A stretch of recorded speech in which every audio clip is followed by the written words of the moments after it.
kulanti wacan oo wanaagsan saaxiibada qiimaha badan kusoo dhawaada macluumaad iyo sharaxaad ku saabsan sababta melig loo dilayo, sirta ay ogaatay iyo qofka dilayo. Hore waxaan idinkugu sheegnay in melig la dilayo ay taxanaanka bixi doonto taxanaha gudihiisa isagoo lagu jiro gaar ahaan xalqada 30aad ilaa xalqada 31aad in la dili doono ayaan idin sheegnay. Laakiin sababta lagu dilay sirta weyn ee ogaatay iyo qofka dilay idinman sheegin. Muuqaalkan waxaan idinkugu sheegi doonaa ama ku sharaxaynaa saddexdaas qodob. Kanaalka ku cusub subscribe saaro gambaleelkan ha ilaawin, share, like, comment kama marno. Haddaba melig sababta loo dilay waxay tahay sir weyn ay ogaan doontaa xalqada 30aad ee tulka ahaan oo ay ku ogaan doontaa ka taxanaha howlgalka gudaha. Laakiin af Soomaaliga Turkiga islama socdaan oo Turkiga 39 xalqa ayuu ka kooban yahay halka af Soomaaliga la yaryareeyo oo xalqadaha 30 daqiiqo laga dhigo. Sida awgeed astaan drama qofka ka daawanaya af Soomaali ahaan oo kaleeto xalqada 50aad ama xalqada 51aad oo hadir maraya. Marka aan idin sharaxno marka xalqada 30aad ee Turki ahaan qaabka sirta iyo ogaanaysa melig iyo sababta loo dilayo. Xalqada 30aad bilowgeeda melig waxay la kulmi doontaa ninkii Joskon ahay ee sirta weyn ogaay oo sidoo kale tana ogaa in Sirbi iyo Marti ay walaal yihiin.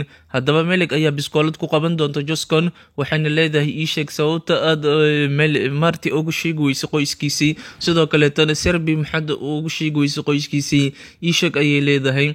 Sirbi walaalkiisa ii sheeg waad ogtahay, sidoo kale tana Marti qoyskiisa uu raadinay ii sheeg ayay leedahay. Marka hore Joskon wuu diidi doonaa, laakiinse melig markuu arkay inay melig daacad ka tahay misna biskoolad ay wadato inay ku dhufatana qarka u saaran tahay ayuu sirta ka shifi doonaa. Joskon wuxuu sheegi doonaa in Sirbi iyo Marti ay walaal yihiin ayuu melig u sheegi doonaa. Melig ayaa yaabi doonto, halkaas ayay ka naxaysaa. Marka hore waxay u malaynaysaa beentiisa ayay u malaynaysaa, biskoolada ayayna ku waabinaysaa, xabada ayay hoostiisa ku ridaysaa. Kadibna isaga wuxuu ugu sheekeyn doonaa qaabkii uu ku afduubtay wiilkii Marti ahaa, in Jalaal uu waxaas oo dhan ka dambeeyay, uu Jalaal isagana kala sii wareegay, in Marti uu Jalaal soo korsaday, Jalaalna uu waxaan oo dhan ka dambeeyay labada wiil ee walaalo yihiin uu kala qarinayo. waxyaabahaas oo dhan ayuu u sheegi doonaa. Melig ayaa yaabi doonto, sidaa awgeed iyadoo yaaban Joskon wuu kasoo fakan doonaa. Melig ayuu maskaxda ku dhufan doonaa, bakooradii uu ku kutubay uu batay ayuu madaxa ku dhufan doonaa. Markay dhulka ku dhacdana uu ka carari doonaa. taxi ayuu qaadanaya, iidan gaarigeed ayay soo qaadanaysaa, si toos ah ayay usoo aadi doontaa isbitaalkii aabaheed Jalaal uu ku jiray, sababtoo ah Jalaal wuu dhaawacan yahay, dagaal ayuu galay, isbitaal ayuuna jiifaa. Markay Jalaal ay u tagto ayay ku qabsan doontaa sababtoo intaanoo sano labada wiil uu ka kala qarinayay Sirbi iyo Marti inay walaal yihiin, sababtoo u kala qarinayay isagana wax sabab ah uma sheegi doono. Markaas ayay wacad ku mari doontaa inay labadan wiil ee walaalaha intaanoo saneeto ay kala maqnaayeen ay isku keeni doonto, una sheegi doonto inay walaalo yihiin. Haddaba Jalaal ayaa arrinkaasi ka murugoon doona, sababtoo oo Jalaal in la dila ayuu ka xigaa oo ma ogola in Sirbi iyo Marti ay is ogaadaan inay walaalo yihiin. In isaga nafta la dhaafiyo ayuu ka jecel yahay intii ay is ogaan lahaayeen. Sida awgeedii Daa'uud ayuu ku amrayaa, uu leeyahay gabadhii melig ahayd soo qabo, yaysan sirtaas ka shafin, sababtoo isaga isbitaal ayuu jiifaa ma kici kara. Haddaba melig gaari ayay soo qaadan doontaa, waxay soo wici doontaa Sirbi hooyadiisa oo ah Faysuun, waxayna u sheegaysaa inay og tahay wiilkeedii Cumud ee intaasoo sano ay raadinaysa, iyada melig ah inay og tahay qofka uu Cumud yahay. Haddaba duqdii ayaa farxi doonto, ilaan Marti magaciisa hore Cumud ayaa la dhihi jiray. Markaas ayay farxi doonto ilaan wiilkeedii Cumud ay melig og. Markaas ayay Sirbi ayaa imaan doona, taleefanka ayaa kula hadlaysaa hooyo ayuu dhahaya. Markaas ayuu waxay u sheegi doontaa inay melig la hadlayso, sababtay ugu la hadlaysay inay melig og tahay qofka uu Cumud yahay. Sirbi ayaa yaabaya, markaas ayuu la hadli doonaa melig oo wadada kusoo jirta. Wuxuu leeyahay melig ma adiga ayaa og Cumud meesha uu joogo iyo qofka uu yahay? Waan ogahay, waana kugu soo dhawaay, banaanka ayaan joogaa, gaariga ayaan hadeer kasoo degay ayay leedahay. iyadoo albaabka soo gal rabto waxaa soo afduuban doona ninkii Daa'uud ahay ayaa melig sooxin doona, wuuna afduubanaya gurigii ayuuna ku xiri doonaa oo qol ayuu ku xiri doonaa intuu afduubo. Haddaba Sirbi markuu banaanka soo baxo wuu weyn doonaa, wuxuuna fahmayaa in melig la afduubtay, sirta inay ka shaftana diidan tahay. Wuxuuna bilaabi doonaa howlgal ah siduu melig ku raadin lahaa misena kusoo saari lahaa. Sirbi wuxuu la kulmi doonaa taliyihiisa Yuusuf, wuxuuna u sheegi doonaa in melig ay arrintii Cumud walaalkiis Cumud ay og tahay laakiin la afduubtay. markaas ayuuna serbi wuxuu ka shakisan yahay inuu jalaal afduubtay. wuxuu leeyahay tali iyo caawi. haddaba tali yuusuf ayaa ciidankiisa soo wadan doona, warqad sharciyeysan ayuu ula imaan doonaa gurigii jalaal. wuxuu leeyahay melig ayaad qasab ku afduubateen, waa in guriga laga baaraa. jalaal isbitaalka ayuu jooga, guriga waxaa maamulaya ninkii daa'uud ahay. wuxuu daa'uud uu diidi doonaa, laakiin markii dambe markii warqada sharciga la tuso wuu ogolaan doonaa. gurigii markii la baaro waa laga weyn doonaa, sababtoo ah melig guriga waaba laga bedelay xilli hore, sababtoo ah ninkii marti ahaa ayaa ruufyaannimo sameeyey. markii booliska saldhigga booliska kasoo baxayn oo tali yuusuf iyo ciidankiisii soo baxayn ayuu taleefaan diray ninkii marti ahay. wuxuu wacay jalaal oo isbitaalka ku jiro, wuxuu u sheegay in booliska gurigiisii kusoo maqan yihiin, haddii melig halkaas laga helana markaas wax walba isbedeli doonaan, sababtoo ah marti wuxuu la shaqeeyaa jalaal ayuu la shaqeeyo amarka qaataa oo aabiis ayuu umaleeyaa. sababta melig loo afduubto oo guriga loogu hayna marti kama warhayo iyo sirta weyn ay ka shafi rabto. marti waxaasoo dhan ma ogo. haddaba jalaal ayaa wici doona daa'uud, wuxuu dhihi doonaa melig guriga ka bedel, boolis ayaa soo socdo.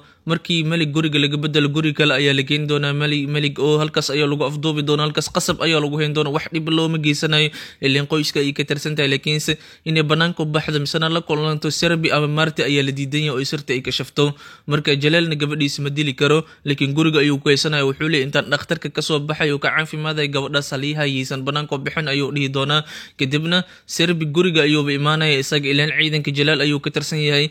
marka wuxuuna ka shakisan yahay in guriga lagu hayo melig oo guriga lagu qarinayo. sida awgeed tali yuusuf iyo ciidankiisa ayaa imaan doonaan, guriga ayayna baari doonaan, wayna weyn doonaan. halkaasi ayuu serbi murug kasii bilaaba doonaa, sababtoo ah meeshii uu ka shakishnaa in melig lagu hayo gurigii uu shaki ka qabay waa laga waayey. muuqaalka xig waxaa lagu tusi doonaa melig oo qorsho sameynaysa misena kasoo fakanaysa gurigii kale ee lagu hayay.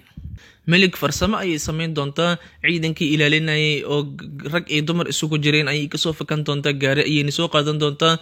markay soo baxdo meel oo shidaalka gaariga lagu shubo ayay joojin doontaa. qof ayay taleefaan ka codsanaysaa, waxay wici doontaa serbi oo muqaayadii hooyadiis la joogo, marti iyo saaxiibtiisana dhinaca kale ay fadhiyaan. serbi ayay la hadlaysaa, waxay leedahay waa melig, dadkii waan kasoo faktay ee waxaan doonaya degdeg inaan kula kulmo, walaalkaada cumuudna aan kuu sheego qofka uu yahay, inteen kugu imaadaa meel caruurta lagu ciyaarsiiyo. halkaas ay isku balimin doonaan oo meel banaan oo bulsho ah, meeshaas aan iskugu imaanayay dhihi doontaa melig.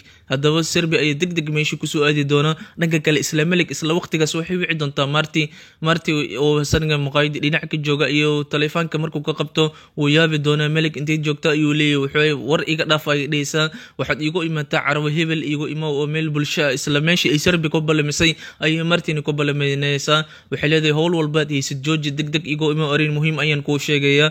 isagana si degdeg ayuu kusoo baxay, sababtoo ah melig uu ku kalsoon yahay, waana walaashiisa isla soo koreen. wuxuu leeyahay niyadda wuxuu ka dhihi doonaa sababtay melig iigu wacis weynan soo ogaada iyo waxay ii sheegi rabto, wuuna soo dhaqaajin doonaa. dhanka kaleeto serbi iyo marti shirqool ayaa loo dhigi doonaa, sababtoo ah waxaa soo bixi doona nin cadow ku ah jalaal. sidoo kaleetana wuxuu cadow ku yahay ninkani serbi iyo marti, waxay ka dileen ehelkiisa qayb ka mid ah. marka ciil ayuu u qabaa, ciidankiisa ayuu amar ku siinaya. wuxuu leeyay sawirada serbi iyo marti ayuu nin isaga gaar u ah sida daa'uud oo kaleeto, sida daa'uud daacad uu ugu yahay jalaal ayaa waxaa soo bixi doonaa laadir kale iyo nin isaga sida daa'uud jalaal daacad ugu yahay oo kale, isagana ninkaasi daacad uga ah. wuxuu siin doonaa sawirada iyo serbi iyo marti, wuxuu dhihi doonaa labadan nin soo dil. markaad labadan nin soo dish kadibna daa'uud ayaad dili doontaa, daa'uud markaad dishid kadibna jalaal ayaad dili doontaa. adiga ayaa hawshan ii qabanaysa, afartaas ninba cadow ayaan ku ahay ayuu dhihi doonaa ninkanina waxaa la shaqayn doona dhaban cas, waana xalqadaha dambe ayay dooban doontaa af soomaali ahaan, waa xalqada 30aad. haddaba serbi iyo marti sawiradooda ayuu ninkan soo qaadan doonaa. wuxuu ka howlgali doonaa marka hore serbi, wuxuu ogaan doonaa serbi iyo melig inay ku kulmi doonaan carwada, sida awgeedii serbi inuu soo dilo ayuu usoo bixi doonaa. isla carwadii ayuuna ninkan imaan doonaa, mana oga serbi iyo melig kulanka meesha ku dhex mari doono iyo sirta la qarxin doono ma oga isaga. sida awgeed serbi inuu dilo unbuu usoo baxay, qof kaleeto inuu dilo uma soo bixin, melig inuu wax gaarsiino uma soo bixin. dhanka kale daa'uud waxaa loo soo sheegi doonaa inay melig fakatay, isagana wuxuu aadi doonaa isbitaalkii. jalaal ayuu u sheegi doonaa, wuxuu leeyahay gabadhii melig ahayd way fakatay ee maxaan sameeyaa. jalaal ayaa caroon doona isagoo isbitaalka sariirta saaran, wuxuu leeyahay ka geerir haddii melig afka furato waa bas sir weyn ayay qarinaysaa. Daa'uud naftirkiisa ma oga sirta waxay tahay. Markaas ayuu leeyahay Jaleel wuxuu dhihi doonaa orodka gaar. Melig qof walba ay la kulanto qofku noocu ahaada ha ahaadee dil ayuu dhahayo qofkaasi. Melig ha dilin waxna ha gaarsiinin, laakiinse melig qof walba ay la kulanto ood aragtid horta melig soo qabo soo celi guriga kusoo aftub soo celi. Laakiin qofka ay la kulanto aad aragtid qofku rag ahaado ama dumar ahaado qofku doon ahaadee meeshu ku dil, meeshu markaad ku dishidna kasoo tag ayuu dhihi doonaa melig soo wad. Sidaas ayaa la dhihi doonaa Daa'uud markuu soo baxo wuxuu arki doonaa melig iyo Serbi oo wada kulmayaan. Isagana waxaa la dhahay qof walba oo melig ay la kulanto dil ayaa la dhahay. Sida awgeed biskooladiis ayuu la soo bixi doonaa, Serbi ayuuna ku aadin doonaa. Dhanka kale dhinac kale waxaa taagan nin kale oo qori wato, waana ninkii lagu soo amray inuu Serbi soo dilo. Haddaba melig iyo Serbi way kulmi doonaan, carwada ayay ku kulmi doonaan. Dusha sare waxaa kasoo socday Marti oo isagana meesha lagu ballamiyey. Melig iyo Serbi hab ayay isi siin doonaan. Melig afka inay kala furto ayay rabtaa oo ay sirta qarxiso oo Serbi u sheegtay in walaalkiisa intaasuusan u raadinay oo cumuud ahay oo isla Marti yahay. Inta aysan sirta qarxinin ka hor ninkii ayaa xabad soo tuuri doona. Ninkii Serbi lagu soo amray inuu dilo ayaa xabad soo tuuri doona. Xabadii ayay arkaysaa iyada ayaa isku dhigi doonta si ay Serbi u badbaadiso. Caloosha ayay xabada koowaad kaga dhici doontaa. Xabad labaad ayuu haddana soo tuuri doonaa. Garabka bidix ayayna kaga dhici doontaa. Sidaas ayayna melig dhulka uga dhacaysaa. Daa'uud naftirkiisa wuu yaabi doonaa qofka xabadaha soo tuuray, ileen isaga waxaa loo soo diray qofkii melig la kulmayso dil ayaa la dhahay. Laakiin wuxuuba arki doonaa melig oo dhulka taalo xabad lagu dhuftay. Labadaas xabadna waxaa loo waday Serbi nin cadow ku ah ayaa soo rabay inuu dilo oo ciidankiisa isku soo dalbaday. Marti wuxuu dusha sare ka arki doonaa melig oo xabad lagu dhuftay dhulkana taal wuu soo ordi doonaa. Marti iyo Serbi waxay dul joogaan melig oo sakaraad ah oo nafta ka bixi rabto. Iyadana waxay eegi doontaa indhaha labada wiil, midna walaalkeed ahaan oo la soo koray, midna jaceylkeedii ah. Waxay rabtaa inay afka kala furto u sheegto labadiina walaala ayaa tiin inay dhahda ay rabtaa, mana hadli karto oo dhiiggii ayaa ka tambatay, dhiig badan ayaa ka imaan doona, nafta halkaas ay kaga bixi doontaa. Inkastoo ay sakaraad sii tahay, Serbi iyo Marti way soo qaadi doonaan isbitaalka. Markay keenaan melig halkaas ayay ku geriyoon doontaa. Khalaas sirtiina ma aysan kashafin, sidaas ayay ku dhiman doontaa. Marka xalqada 3aad sharaxaadeedii iyo qaybka melig lagu dilay, qofka dilay waan ogaanay. Melig iyada si gaar ah looma ugaarsanaynin, xabadaha waxaa loo waday Serbi, laakiin iyada isku dhigtay si ay jaceylkeed u badbaadiso. Laakiin sirtii muhiimadda ahayd ay sheegi lahayd ma aysan sheegin oo waa la dil, waa lasoo dhexgalay. Marka sidaas ogaada xalqada 3aad oo Turki ahaan qofkii raba hadeer ayuu YouTube-ka ka daawan karaa. sharaxaadeedii oo dhan xalqadaasina waan idiin sheegnay. Intaas ayaan kusoo gabagabaynayna. Wabillahi tawfiiq. Assalaamu calaykum waraxmatullaahi wabarakaatu.